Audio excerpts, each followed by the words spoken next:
Dan Bapa dan Putra dan Roh Kudus. Amin. Allah yang penuh kasih, bantu kami untuk memiliki sikap tangguh seperti Yohanes Pembaptis. Berani menunjukkan kebenaran Tuhan dan berani menyatakan siapa yang harus kita bangun dalam kehidupan ini. Keteguhan, kemantapan dan keyakinan akan Kristus sebagai satu-satunya juru selamat dan penebus. Demi Kristus Tuhan dan pengantara kami. Amin. Para saudaraku terkasih dalam Kristus, kita dalam situasi zaman yang berubah-ubah dan beraneka ragam tantangan dan godaan ini, kita dipanggil untuk menjadi seperti seorang Yohanes Pembaptis. Sungguh-sungguh memiliki ketangguhan dan kekuatan, memiliki keyakinan yang dalam. Hari ini kita belajar dari Yohanes Pembaptis dan Raja Herodes Antipas.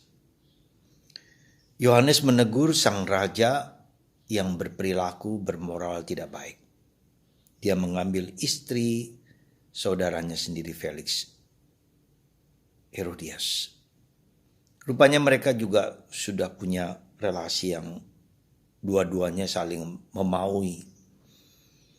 Dan Yohanes tampil untuk menyatakan sebagai raja, dia harus memberi teladan yang baik, tetapi ternyata tidak demikian. Dan apa yang terjadi kemudian bahwa nyawanya lah yang menjadi tanggungan. Maka ketika sang raja sedang berulang tahun, anak dari Herodias, putrinya, menari dengan sangat indahnya di hadapan raja dan para pembesar-pembesarnya.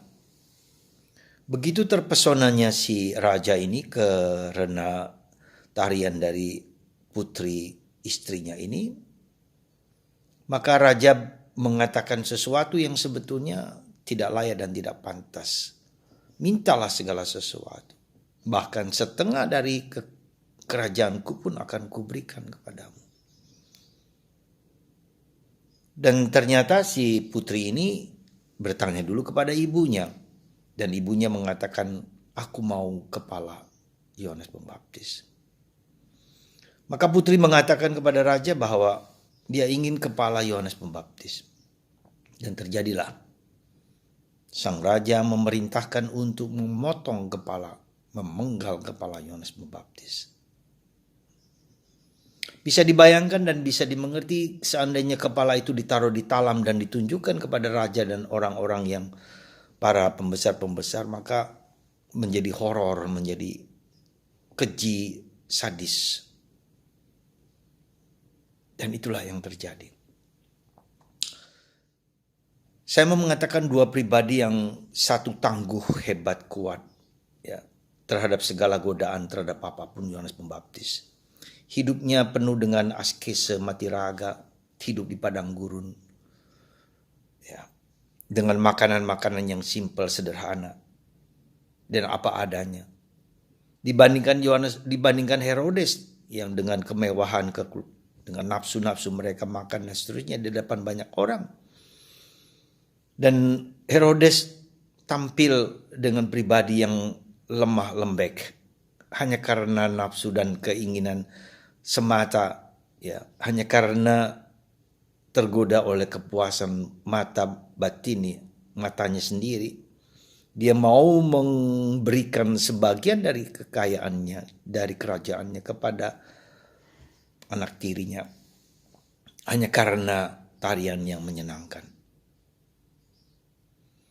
Dan itulah yang menjadi gambaran kita juga. Kita bisa mengorbankan sesuatu yang berharga hanya karena kita ingin sesuatu, ya, yang menyenangkan, yang menggembirakan. Dan inilah tantangan kita semua.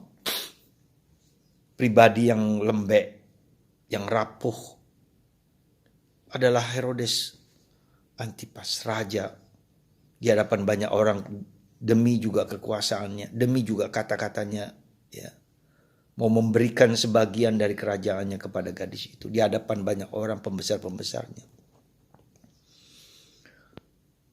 Mungkin pertanyaan yang sama kepada kita semua, apakah aku mau mengorbankan imanku demi sesuatu yang mungkin ya aku senangi, mungkin juga orang berpindah agama hanya karena istri atau suaminya yang berbeda agama dan mengorbankan agama demi sesuatu yang kita bayangkan, mungkin juga demi uang, demi kekuasaan, mungkin juga demi kehormatan, ya. Dan kita bisa melihat di dalam medsos yang bertebaran di mana-mana.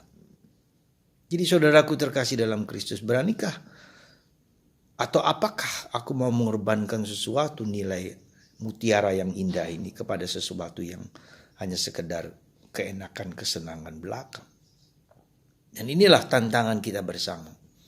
Ada banyak godaan, ada banyak tantangan di dalam masyarakat kita, dalam kehidupan kita, bahwa kita berani mengorbankan segala sesuatu hanya demi kesenangan-kesenangan belaka. Pertanyaan yang diajukan ini kita renungkan sendiri. Dan kita maukah menjadi pribadi yang tangguh, yang kuat? Ya, dan kita dididik seperti Yohanes Pembaptis, ya, berpuasa, bermati raga, kita mengenal Yesus, iman sebagai satu-satunya penyelamat, penebus kita di dunia ini. Apakah kita mau mengorbankan iman kita akan Kristus kepada sesuatu yang lain? Bisa jadi. Ya, begitu banyak tantangan, begitu banyak godaan, begitu banyak harapan-harapan ya, demi kesenangan kita, atau ya, semoga Anda dan saya dan kita semua tetap beriman pada Yesus, satu-satunya penyelamat dan penebus kita. Saya hanya berharap supaya kita tidak mudah terpengaruh, terpancing kepada sesuatu yang sementara. Ya, semoga iman kita harga mati yang harus kita perjuangkan dalam hidup kita, dimanapun, kapanpun. Tetapi kita juga harus memiliki relasi yang kuat seperti Yohanes Pembaptis dengan penderitaan dan salib-salib yang kita hadapi sehari-hari.